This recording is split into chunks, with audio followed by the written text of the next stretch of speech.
como habíamos quedado, sobre la parte del módulo que tiene que ver con identificar las percepciones de las personas y responder esa pregunta que tanto nos hacen, o ese reto que nos ponen es, por favor, haga una investigación donde describa lo que las personas piensan sobre la marca y cómo la perciben.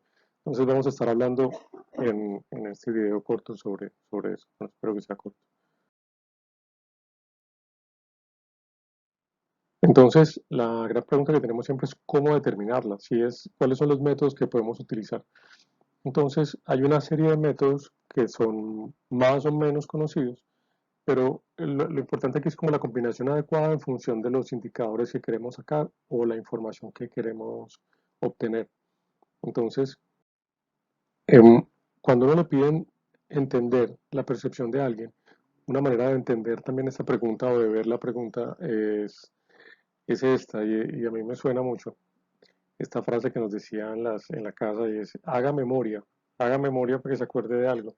Y hacer memoria supone este ejercicio que hacemos cuando recreamos, porque realmente se recrea la situación y se trae información de diferentes espacios donde están almacenadas de manera diferente. Digamos que esto es un evento.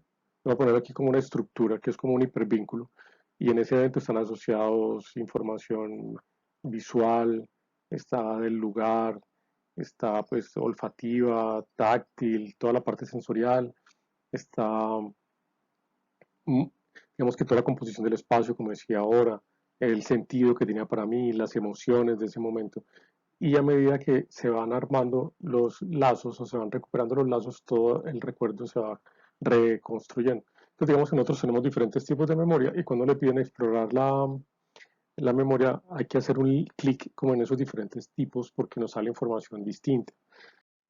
Entonces, el ejercicio que hicimos era, yo les pedía que pensaran en chocolatinas y que empezaran a hacer un mapa con todas las asociaciones que resultan alrededor de las chocolatinas. Y puede haber, como les decía, igual que en ese recuerdo anterior, eh, marcas, marcas de chocolatinas, puede haber lugares, puede haber personas, puede haber situaciones, sonidos, por supuesto las sensaciones, y todas son perfectamente válidas. Entonces hicimos el ejercicio y ahí nos quedó como un mapa con todas las asociaciones. Están bien. Digamos que podrían ser más ricas mientras más involucrados estemos con la categoría. Eso es una cosa interesante. Cuando una persona tiene muchos detalles y muchas subcategorías y subdivisiones, es un muy buen indicador del involucramiento con lo que estamos analizando. Entonces, los métodos son como una red. Los métodos que utilizamos para sacar ese tipo de información. Entonces, vamos a ver varias herramientas y cada herramienta es como si tuviéramos una red y sacan cierto tipo de información de esa red conceptual y de memoria que hay en nuestro papel o en el espacio donde hayamos hecho el ejercicio. Entonces, los ejercicios más comunes de marca, hay uno muy común, el más conocido, es el famoso top of mind. El top of mind es la lista que uno hace de memoria, ¿sí o no? Entonces hago la lista de Snickers, Mont Blanc, trufas de uno, M&M, Kinder Sorpresa, Lindt, no sé qué. Entonces, claro, el top of mind básicamente me dice el reconocimiento de marca, recuerdo, si es espontáneo, entonces la gente dice, me acuerdo de estas marcas. Luego hay uno que es reconocimiento, cuando hay marcas que pronto uno no dijo de manera espontánea, pero que alguien me pregunta, hey, ¿conoces de esta marca Toblerone? Ah, sí, ve, no la dije, pero sí, sí, sí, claro, sí me acuerdo. Ese es reconocimiento. Y también hay otro, ese es el conjunto evocado, este es el sugerido, y lo que está más acá sí es el ignorado. Si alguien me habla y dice, ah, ¿tú conoces Lindt? Lindt, eso es una chocolatina, yo pensé que era un aceite de carros, no, no, es una chocolatina. Ah, perfecto, ya me estoy enterando. Eso es el primer ejercicio del top of mind. Este, digamos que no me dice si estoy o no estoy, pero no me dice por qué estoy o por qué no estoy. O si estoy de primero, no me dice si es bueno o malo, pues simplemente estoy de primero. No tendría que alegrarme necesariamente hasta que no sepa por qué soy de primero. Una manera de complementar este estudio es hacer algo que se llama un mapa perceptual, que consiste en identificar las características que hacen que un chocolate o producto, servicio, persona, lo que sea que esté evaluando, sea preferible a otro. Entonces aquí dice atributo A, que sea dulce, atributo B, que tenga, em, que sea suave y se disuelve en la boca, atributo C, que sea grande, atributo D, yo qué sé. Cada uno define su lista de atributos y están buenos porque es así. Pero entonces uno luego empieza a segmentar y agrupar por tipos de personas o en fin, ahorita vemos cómo. Y empezamos a calificar las marcas en función de atributos. Y este es el atributo A, el atributo B, el atributo C y el D. Entonces, cuando hicimos el ejercicio en clase, una de ustedes calificó a Sneakers que estaba muy mal, es el peor, aquí es neutro, acá es positivo y acá es que no cumple, negativo. Entonces, el atributo A y C muy mal y calificó mejor en estos dos atributos a esa marca. Y a trufas de uno, pues acá y así. Eso es un mapa perceptual, muy comúnmente se presentan así. Entonces este, por ejemplo, es un señor que está escogiendo un vestido y pues escoger un vestido él se evalúa la calidad, el precio, el diseño, el estatus, la comodidad del vestido. Y hay una serie de marcas y califica cada marca en función de eso. Y vemos que, por ejemplo, aquí Arturo Calle, que es el verde, le va muy bien. Al azul, en este caso, es Sara, en precio no le va tan bien, pero le va mucho mejor en moda y así. Entonces ya tú miras cuáles son los atributos que la gente valora y súper importante, cómo está mi marca en función a los atributos que la gente valora. Igual puedo estar muy bien en algo que a la gente no le importa o muy mal en una cosa que sí es importante. Ojalá sea coincidente, muy bien en lo que a la gente le importa. Eso está bien, digamos que el mapa perceptual es muy útil, tiene un problema y es que uno no evalúa los bienes o servicios en el vacío o en una situación neutra. Uno siempre está en un contexto. Entonces ya luego hicimos un ejercicio donde decíamos, bueno, una chocolatina en qué momentos. Una cosa es si estoy en cine y quiero como me cato para la película, o regalo de amigo secreto. Y es diferente si es endulzada o si es el regalo de amigo secreto, o para acompañar un café, o como un postre, o para regalar a un jefe. Claro, entonces cuando uno ya pone en un contexto, sin duda los atributos cambian. Ustedes dijeron que un empaque lindo, que sea gigante, que el prestigio de la marca, que tenga más porcentaje de cacao y que sea simple para que a cualquiera le guste. Y ya vemos que las marcas son ya más específicas para la situación. Montblanc, Lindt, Casino, bueno, sobre Cacao, Evoque y Loca. Entonces ya uno podría calificar las marcas en función de los atributos, pero en una situación concreta. Perfecto, vamos como en esa lógica hicimos el ejercicio. Y aquí esto es perfecto para introducir una conversación que es muy importante y es cuando uno empieza a identificar la situación y para qué me usan, empiezo a tener indicios claros sobre en qué categoría está mi marca. Porque claro, uno podría pensar, aquí hablamos un segundo sobre qué es una categoría. Si ustedes miran esos alimentos, ustedes dicen, ajo, pues eso es como una verdura, almendras son nueces, arándanos, esto está como en frutas, aves de corral está pues en carnes, si estuviéramos en un supermercado, ¿en qué categoría estaría? Eso es una manera de verlo. Las categorías en función del fabricante o del distribuidor. Pero hay otra manera de entender las categorías y es desde el punto de vista de las personas, de los usuarios. Entonces, cuando una categoría está definida en términos del usuario, tengo que preguntar para qué lo usa. Igual las personas tomamos decisiones en un contexto. Entonces, esta lista de alimentos, la saqué de un artículo y ahorita les cuento. Ya, pues primero explico esta diapositiva, que es una categoría. Es un grupo administrable de productos que los consumidores perciben como interrelacionados o sustituibles entre sí a la hora de satisfacer una determinada necesidad. Entonces, ahora sí, todos estos artículos, todos estos que yo mencioné acá, los saqué de una lista que dice 25 alimentos que ayudan a mejorar tu sistema inmunitario. Entonces, claro, si a ti te dicen que tienes que tener subir las defensas en tu mente como colombiano, eh, aunque este artículo no es colombiano, pero uno empieza a pensar uno, listo, entonces sopita de pollo, verduras, algunas frutas, entonces esa es la competencia, o sea, cuando un producto como Yox, pues Yox no aparece en el artículo, pero yo lo puse acá, cuando un producto como Yox evalúa su competencia, no es la directa, normalmente no son los otros yogures con eso. Si yo me posiciono con un producto para las defensas, realmente cuando la gente está escogiendo algo, escoge entre yolks, cítricos, salmón, chocolate negro, champiñones, brócoli, aves de corral, arándano, no sé qué, que es lo que la gente puede tener en la cabeza que es bueno para las defensas. Entonces, ese es como el lugar que ocupo y, o donde quiero estar, más bien. Entonces, aquí me aparece un ejemplo que me gusta mucho y es la pasta. La pasta, mucha gente en Colombia cree que la pasta es una harina. Primero, entonces uno coge el espacio de la mente donde dice harina, si empieza a ver, hace doble clic y te sale engorda, poco saludable, eh, abundante, arroz y no sé qué malo. Entonces, claro, la pasta, si tú ves que es una harina, perfectamente podrías hacer un plato, poner un pedazo de carne, poner espagueti y poner un plátano maduro pensando que la harina, que el espagueti reemplaza el arroz. Pero claro, es distinto para ellos. Entonces, ellos hace rato están diciendo que la pasta está en nutrición y cuando hablan de sus pastas, dicen que están hechas de cereal. Y es cierto, las pastas vienen del trigo. Entonces, digamos que hay una discusión y uno podría entrar en sutileza si es esto o lo otro, pero para el caso pues, de lo que les quiero contar, ellos vienen hace rato diciendo la pasta es un cereal, es saludable y viene con todos los beneficios. Si ustedes hacen doble clic en cereal, aparecen muchos atributos positivos y beneficios de la categoría cereales. Entonces, están tratando de hacer un cambio de acá en la mente de las personas a posicionarse en esa otra categoría con otro grupo de alimentos.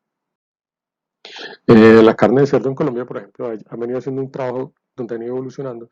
Digamos que al principio, hace mucho tiempo, quería decir que era limpia y saludable, y en los últimos años ha pasado más de un concepto racional o de un espacio emocional a ocupar un espacio emocional en la mente de las personas, con una campaña como esta, pues, de la comida deliciosa, del sabor, del disfrute, de esos momentos especiales. Los colombianos consumimos muchísimo chicharrón, y normalmente está asociado como a situaciones festivas, los chicharrones, por ejemplo o así como de antojo y de gusto. Entonces, están tratando de moverse de ese lugar una vez superado, pues como esta época, donde tenían que asegurarse que la gente pensara que era limpio. Ya estamos seguros de que es limpio, que es seguro, que no hay problema, y ahora sí se puede mover hacia otro nivel. Una cosa que es importante que mencionamos también era que cuando uno entrevista a las personas se puede encontrar con personas con un poco involucramiento, poco conocimiento, que te dicen, no, yo me fui en avión, otros dicen, no, yo me fui en avión, hay gente que dice, no, me fui en Airbus A320 con no sé cuántos caballos y no sé qué. Entonces, a veces uno puede hacer un filtro al principio, antes de hacer las entrevistas con las personas para evaluar un poco dónde están y agrupar la información. O si no, simplemente cuando ustedes hagan el análisis, van a notar esos diferentes grados de conocimiento y sería interesante como, dependiendo del público al que se quieren dirigir, definir cómo le hablan. Y obviamente, mientras más interesado, más información puedo dar y más vas a leer y más porque te interesa el tema. También otro punto importante es que, bueno, ya venimos hablando del top of mind, que es las marcas que la gente recuerda, aquí los criterios con que lo evalúan, pero también es una cosa muy importante evaluar las emociones hacia las marcas. Entonces tenemos atributos, tenemos consecuencias funcionales que son los beneficios, pero también tenemos consecuencias psicosociales que se miden más en cómo me siento con algo. Y eso finalmente me ayuda, esa escalera me ayuda a hacer un ejercicio que se llama casualmente escalonamiento, para entender realmente cuáles son las consecuencias. Tiene alto contenido de fibra, entonces va a bajar de peso, mejora la digestión, me siento mejor, más atractivo, entonces me va a ver más joven por mucho más tiempo, va a vivir más, que es como un valor final. Entonces, casi siempre cuando uno empieza a hacer estas cadenas, empieza a encontrar por qué me compran y llegar con esos insights que son relevantes para entender qué es lo que la gente quiere satisfacer en su vida con mi marca. O sea, mi marca es un medio para qué. Realmente todas las marcas somos un medio para, para algo, sentirme bien, sentirme querido, para ser exitoso. O sea, cuando uno tiene los criterios, cuando uno entiende muy bien qué es lo que mueve a la gente, entiende cuáles son los criterios que te alejan de algo y cuáles son los criterios que uso para, para algo que me gusta. Normalmente lo que una cultura valora es lo que lo ayuda a conseguir esas metas y se rechaza todo lo que te aleja de esas metas que la cultura en la que vives considera que son deseables. Bueno, aquí hemos estado hablando sobre todo de productos, pero vamos a ver cómo evaluamos entonces los servicios y la experiencia de usuario. Hay una cosa súper importante y es si nosotros tenemos que preguntar qué es lo que la gente quiere o descubrir qué es lo que la gente quiere. Hay algo que es que aquí hay una cosa relevante y es que cuando uno no ha tenido una experiencia, uno cree que va a mirar ciertas cosas y a veces cuando hacemos las preguntas, preguntamos qué quiere, la gente nos dice esto y luego diseñamos, la gente tiene la experiencia y al final hacemos una evaluación a ver si esto sí se cumplió. Y muchas veces nos ha pasado que todo esto se cumple, pero la experiencia fue terrible.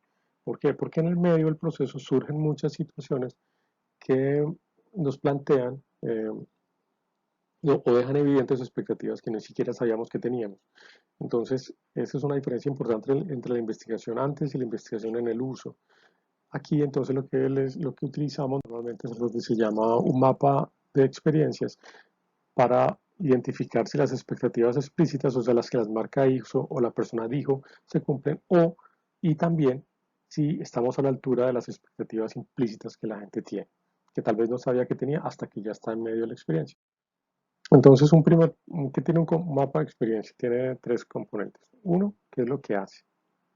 Lo que hace son como los pasos de la experiencia. Entonces tú le dices a alguien, hey, cuéntame cómo te fue en la cirugía. Entonces la gente empieza a contar, no, imagínate que yo me empezó a doler y luego entonces empecé a ver, no, yo no voy a operar hasta que aguante. Entonces la gente te empieza a contar, a medida que cuenta un cuento tiene diferentes momentos. Entonces yo empecé a esperar, pues ya me di cuenta que no podía esperar más días y fui al médico. Entonces todos esos son momentos de su experiencia. ¿Qué pasa? Que las personas cuando nos piden evaluar la experiencia, muchas empresas lo que pensamos es evaluar son los puntos de contacto o los famosos touch points. Los touch points son los puntos donde hay contacto con la empresa, que eso está bien, se puede evaluar, no hay ningún problema, pero es diferente a evaluar la experiencia. La experiencia es diferente a los touch points. Una experiencia en todos esos momentos, por ejemplo, esta señora, los que decía el médico eran los grises y los que la señora contaba por la cirugía era planearla, decidir cuándo, momento oportuno, y si selecciona el cirujano o de la consulta. Y entre la consulta y la cirugía está todos esos miedos de será que me va a morir, será que este médico se me va a dejar bien. Y luego entre la cirugía aparece el posoperatorio, pero aparece el despertarme en el cuarto de recuperación y luego la parte de ajuste psicológico para estar normal con mi nuevo cuerpo después de la cirugía. Entonces, aquí podemos ver claramente la diferencia entre los momentos de una experiencia que pueden coincidir en algún momento con touch points, pero no necesariamente son iguales. Entonces, incluyan todos los momentos que la gente menciona, entrevisten a varias personas sobre su experiencia y al final, cuando tengan todos los momentos de esa experiencia, eh, los pueden unir, hacer un mapa común. Aquí tengo que hacer una nota. Cuando hagan eso, traten de ser muy homogéneos en la muestra, es decir, voy a hacer un mapa de mujeres embarazadas en su primer bebé. Es muy diferente hacer el mapa de la experiencia de mujeres que tienen su quinto bebé. Entonces hagan la experiencia de los que son primerizas y la experiencia de las que son ya expertas, por llamarlo de alguna manera. Y así, o sea, no hagan una mezcla aleatoria donde mezclan diferentes personas porque es muy difícil armonizar la información. Traten de ser muy selectivos en las personas que quieren evaluar, en la situación específica que quieren entender y cómo es la experiencia. Entonces, normalmente cuando la gente cuenta el cuento, días en la que cuenta el cuento por primera vez, la gente suele mencionar lo que está por encima o lo que está por debajo de la expectativa. Todo lo que está acá, en medio de este rango, es indiferente. Eso no quiere decir que sea malo. Eso quiere decir que está a la altura, a la altura de la marca con la que yo estoy. Entonces, si yo no mencioné que la comida era deliciosa, si yo no mencioné que los salones son muy bonitos, si yo no mencioné que las sábanas eran de 800 hilos, es simplemente porque en el lugar en que yo estoy, esto que estoy recibiendo está perfecto. Mm, digamos que mucha gente pensaría que es malo. Yo pienso que el principal reto que nosotros tenemos realmente es cumplir la expectativa. Si nos sobra tiempo y plata, no sé qué, busquemos un wow. Pero lo importante, realmente lo más difícil es, y creo que ahí nos equivocamos mucho, muchas personas de mercado se equivocan, es que buscan un wow, pero realmente no están a la altura de la expectativa. Entonces eso es como cuando tienes un regalo sorpresa, pero todo lo demás es un desastre. O sea, ponte a la altura y luego si logras el wow, perfecto, pero el objetivo es fundamental, es estar acá. Para nosotros en EAFI es un reto porque la gente dice, estoy en EAFI y asume un montón de cosas sobre nosotros que tal vez nunca prometimos, pero la gente asume. Entonces para nosotros el gran reto es estar a la altura de las expectativas de la gente. Como les digo, si podemos aprenderte bien, pero trata de estar a la altura y si fatal, estar por debajo de las expectativas. Entonces, subir cualquier cosa que esté por debajo y encontrar oportunidades para eso. Entonces, cuando hacen la primera entrevista, la gente les cuenta lo que les pasó. Ustedes no preguntan de manera específica, no preguntan, hey, ¿cómo te pareció el punto digital? Nada. Si la gente no lo menciona, tal vez ni se enteró. Luego, cuando terminen de hacer la entrevista, que la gente les cuente todo, vuelven y repasan. Ah, bueno, entonces cuéntame, tú llegaste, ya sé que, no sé, bueno, mencionaste lo de los puntos digitales. ¿Sí los viste? Ah, no, los sí, no, me pareció normal, yo ya he visto eso, entonces es normal que aquí haya eso. Ah, vale, perfecto, chao, check. Entonces ahí verificamos que tanto impacto tienen esas cosas que uno a veces cree que son wow y no, o ya son esperadas y normales. Un aspecto fundamental aquí también es que para poder evaluar la experiencia, uno como marca tiene que tener claro cómo quiero ser y tener esas variables bien definidas. Entonces, claro, yo evalúo una experiencia y me salen un montón de puntos negativos, pero resulta que luego empiezo a preguntar y el punto negativo es que está en el de uno y pidió que la atendieran y no había gente. Pues creas que estás en el de uno. Entonces, digamos que eso no lo puedes corregir. Si lo vas a corregir, tienes que cambiar tu promesa de valor y de pronto mejorar tu marca o poder subir los márgenes para poder pagar la atención adicional o renegociar, en fin, ya te toca como trabajar en tu modelo de negocio y tu propuesta de valor. Entonces aquí es muy importante que las marcas definen cómo quieren ser. Entonces, por ejemplo, Bancolombia, si bien eso no necesariamente lo tiene que anunciar, pero sí la comunicación tiene que ser coherente con eso. Bancolombia define que primero tiene que ser oportuno, tiene que ser confiable y ya, ojalá, fácil y deseabilísimo, sería fantástico si logran ser agradables. Entonces, digamos que esa es como la escala. Y cuando uno tiene esas variables, uno puede evaluar la marca en esos términos. ¿Qué tan oportuna fue? ¿Qué tan confiable te pareció? ¿Qué tan fácil fue hacer la transacción? ¿Y qué tan agradable fue para ti? Y aquí estoy logrando una experiencia de marca. Pero entonces aquí esto es una pregunta fundamental y la pregunta es cómo es la experiencia de tu marca o si quieren pueden poner cómo es el servicio de tu marca. Entonces es oportuno, confiable, fácil y agradable. Perfecto. Y ahí lo tengo claro y puedo evaluar la experiencia real con lo que yo quiero ser y ahí puedo encontrar las brechas. Esa es otra empresa que define que su servicio tiene que ser confiable, claro, fácil, oportuno y cálido. Esas son las variables. ¿Y cómo las define? Están definidas por estas características. Entonces yo de aquí puedo sacar un análisis, una investigación sobre si mi marca está cumpliendo lo que quiere ser, si dice lo que dice. Entonces, un ejemplo sería eso, un ejercicio que hicimos con la empresa Energía del Quindío. Ellos quieren ser cercanos, cálidos, transparentes y responsables. Y podemos mirar en cualquier transacción o cualquier experiencia de empleado, porque no solamente de cliente, sino de empleado, los dos tienen que tener una experiencia de la misma marca. Y aquí también es importante notar que una empresa como Unilever tiene productos que se comportan por fuera de la compañía de manera independiente. Aquí está, por ejemplo, Dove y aquí está Axe. Son productos con personalidades tan distintas porque realmente se ejecutan solos. La empresa no está en contacto con el usuario cuando interactúa con la marca. Está sola en un anaquel o luego en el gabinete del baño.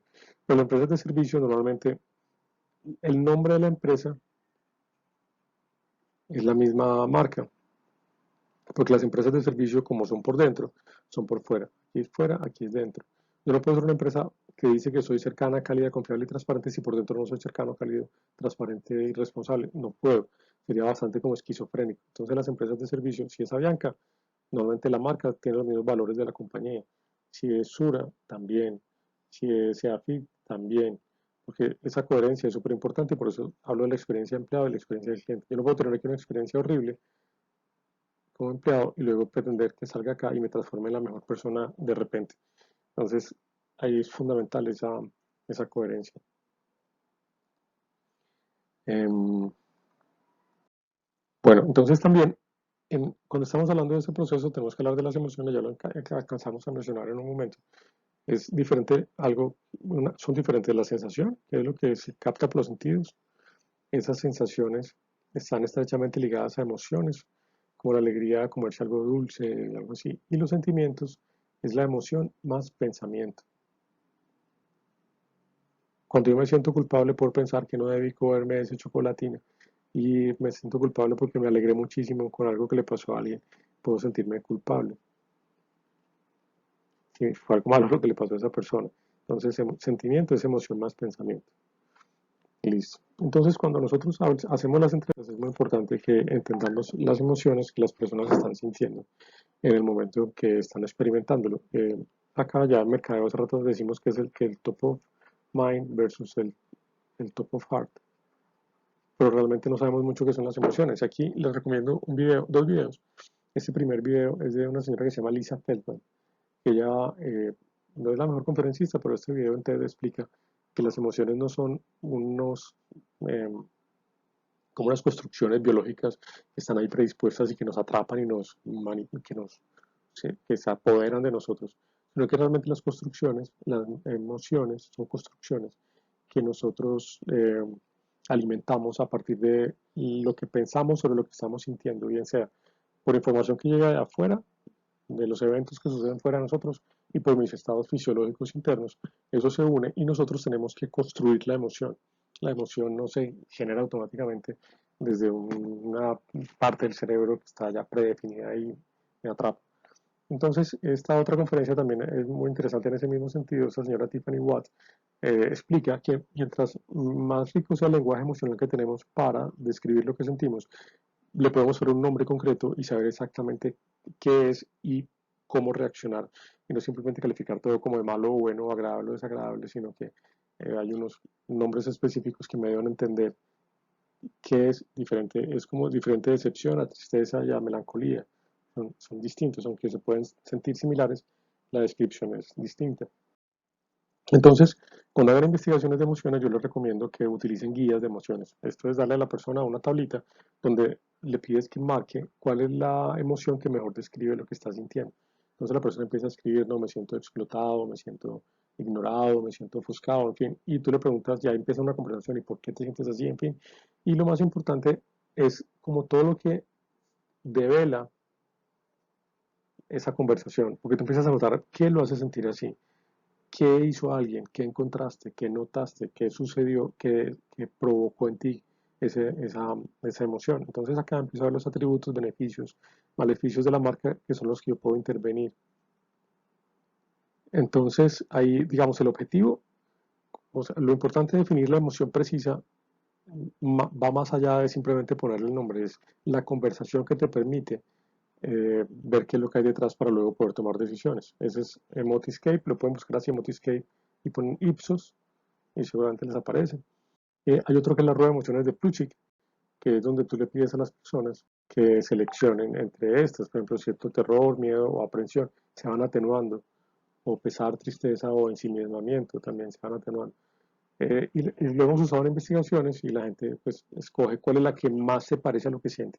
Hombre, puede que haya alguna, él dice, no, es como entre molestia, enojo, ira, no, es como una rabia maldita, esa putería maldita que me da. Pongan si quieren putería maldita, pero expliquen, lo importante es la explicación de por qué siente eso, ¿vale?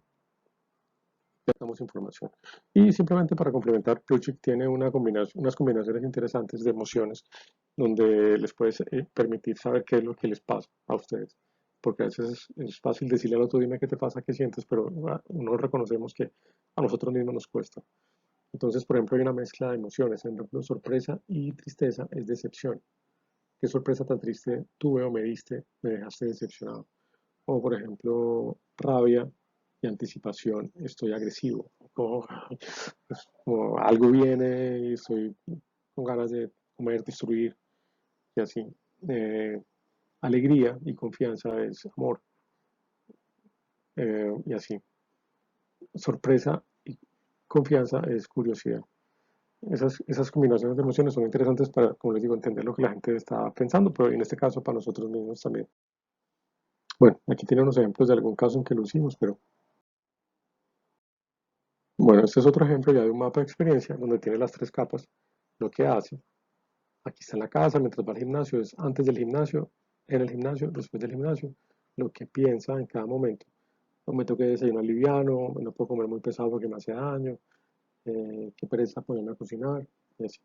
Y esa es la emoción que está sintiendo en ese momento, serenidad. Aquí cuando sale, que el taco va a encontrar parqueadero, tengo rabia, aquí será que desconfianza, luego aquí en el gimnasio, pues cuando en la ducha que la gente se baña, pero aquí feliz ya en la ducha, y así, aquí está lo que está pensando y lo que está sintiendo.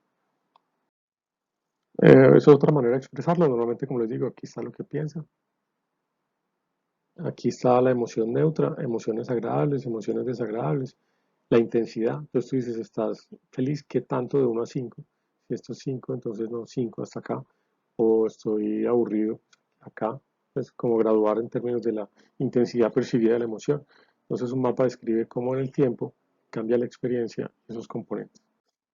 Eh, es muy importante concluir que cuando uno entiende lo que una persona siente, piensa y lo que hace, lo que tiene es la actitud. Entonces, cuando usted les diga, quiero hacer un estudio sobre actitudes del consumidor hacia algo o actitudes hacia la marca, entonces el objetivo general es conocer la actitud Un objetivo específico, uno es conocer lo que piensa, la parte racional, objetivo específico dos, las emociones y objetivo específico tres, los comportamientos. Y hago preguntas para igualar todas estas cosas y ya puedo decir si la actitud es positiva o negativa y si el componente más importante es lo que siente, lo que piensa o las experiencias que ha tenido o los hábitos que tiene. Y entonces ya puedes decidir de pronto sobre dónde intervenir porque todos tienden a balancearse. Si yo pienso que algo es bueno, normalmente desarrollo creencias positivas y tengo intenciones positivas. No siempre coincide, se llama disonancia cognitiva. Hay veces que hacemos cosas que nos gustan y sabemos que son malas, pero muchas veces lo que hacemos es compensar y buscar explicaciones para justificar por qué hacemos eso. Bueno, ya para ir terminando, hablemos un poco más de la memoria para repasar lo que dijimos. Es chévere saber el origen de las palabras. La memoria viene de recordare, que viene de re, que quiere decir de nuevo, y cordis, que quiere decir corazón. Porque se pensaba que cuando uno recuerda algo, el corazón reacciona, entonces se pensaba que en el corazón era que residían los recuerdos. Entonces, cuando alguien te recuerda es porque te pasa nuevamente por su corazón. Recordar es pasar nuevamente por ese corazón y despertar la emoción asociada al recuerdo. Entonces dijimos que la de corto plazo, los tipos de memoria, la de grandes, corto plazo es la operativa y la de largo plazo es donde está todo lo que una persona sabe o retiene y se divide en dos grandes grupos: declarativa, que se puede poner en palabras, y procedimentales, esa que es la del movimiento, la de la forma como hacemos algo, que yo te puedo mostrar cómo lo hago, pero difícilmente podría escribir cómo hago equilibrio, por ejemplo.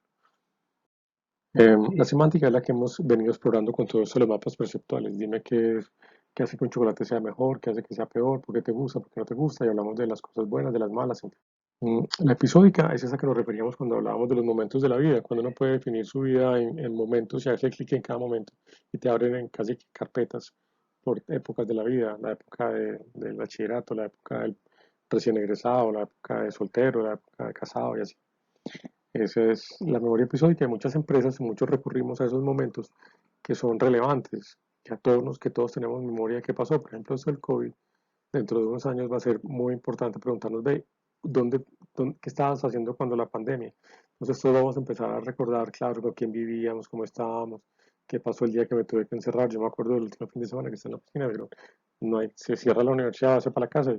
Dios, claro, me acuerdo muy bien porque en esos momentos tu cerebro se pone alerta para identificar cuáles son las características del contexto para que en un futuro, si se vuelve a presentar, pues yo pueda comportarme en consecuencia. Aquí entonces hay una cosa muy importante que se llama las improntas. Hay un señor que salía en un programa hace muchísimos años. Ese señor se llama Conrad Lorenz. Es un etólogo y él acuñó un término que se llama impronta. Las improntas son los primeros contactos que tenemos con una categoría, y las improntas ustedes las pueden ver en las caricaturas cuando aparece un elefante, por ejemplo, yo qué sé, y abre un pollito y lo primero que ve cuando saca su cabeza al nido es el elefante y cree que es la mamá y se va detrás porque se creó una impronta acá. Lo primero que vio pensó que la mamá y se fue detrás. La impronta es el primer contacto y a mí me gusta y les recomiendo cuando hagan investigaciones que no se queden con solamente lo que las personas perciben de la categoría hoy, sino que también le pidan a la gente, si tienen tiempo, que les cuente como su historia con la categoría, cuándo empezó con la categoría y cómo esa relación ha ido evolucionando. Si yo les preguntara con su relación con el chocolate, seguramente van a tener diferentes momentos y diferentes etapas en su vida en la relación con el chocolate y cómo esperan que siga a futuro. Entonces, les recomiendo este libro, se llama El Código Cultural. Este señor, como antropólogo, empezó a utilizar una técnica muy chévere donde empieza a hablar de lo que la gente, de su relación con las marcas, y siempre pregunta por el origen. Hay una técnica, yo no la sé hacer, pero yo aquí estaba como voluntario, donde esta persona nos hizo unos ejercicios de respiración alotrópica y nos llevó como un estado casi que inconsciente y nos hizo recordar la primera vez. En este caso fue la primera vez que montamos en avión.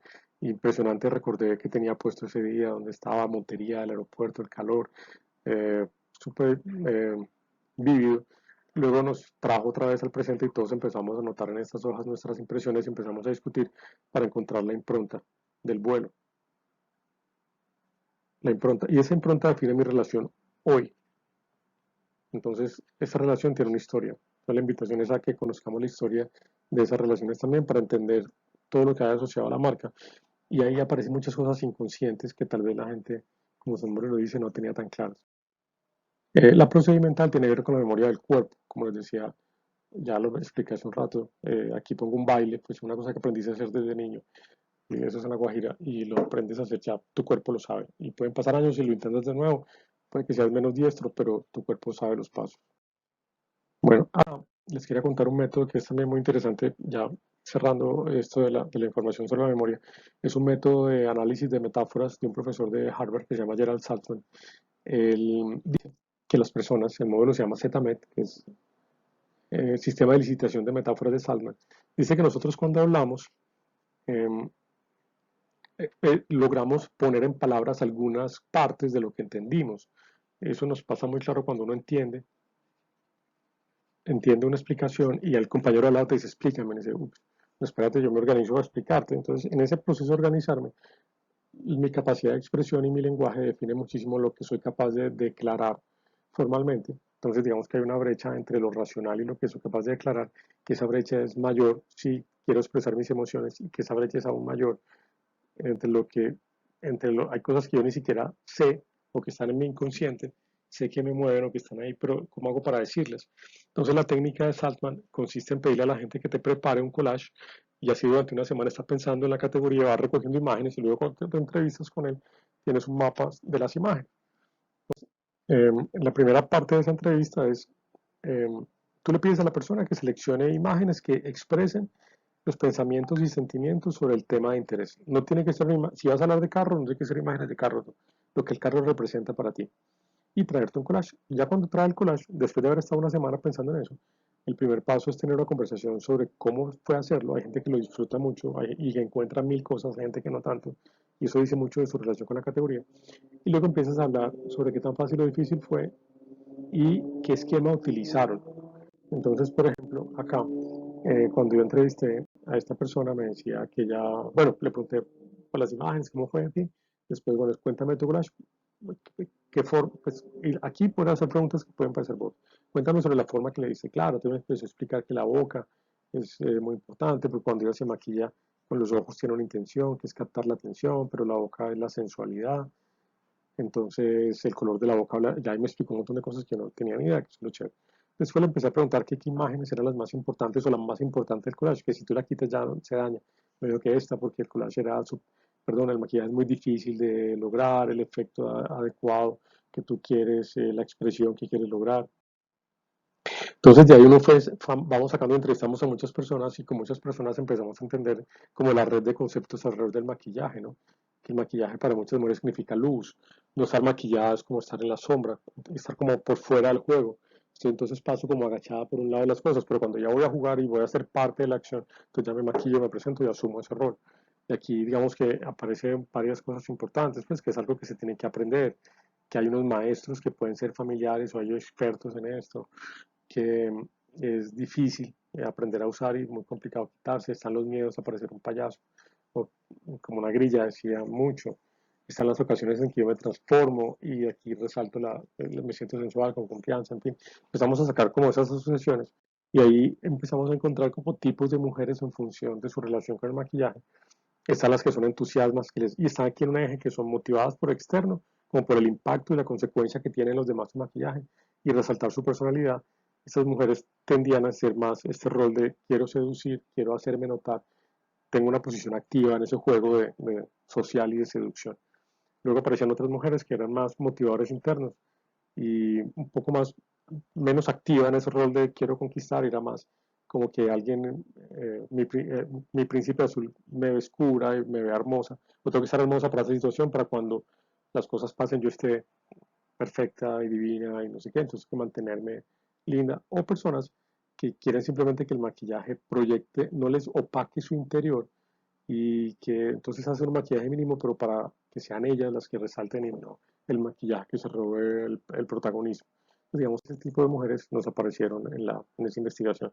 Bueno, entonces para terminar, me está mirando la pirámide de conocimiento de marca, que son de los temas que podemos evaluar, es la pirámide de Keller.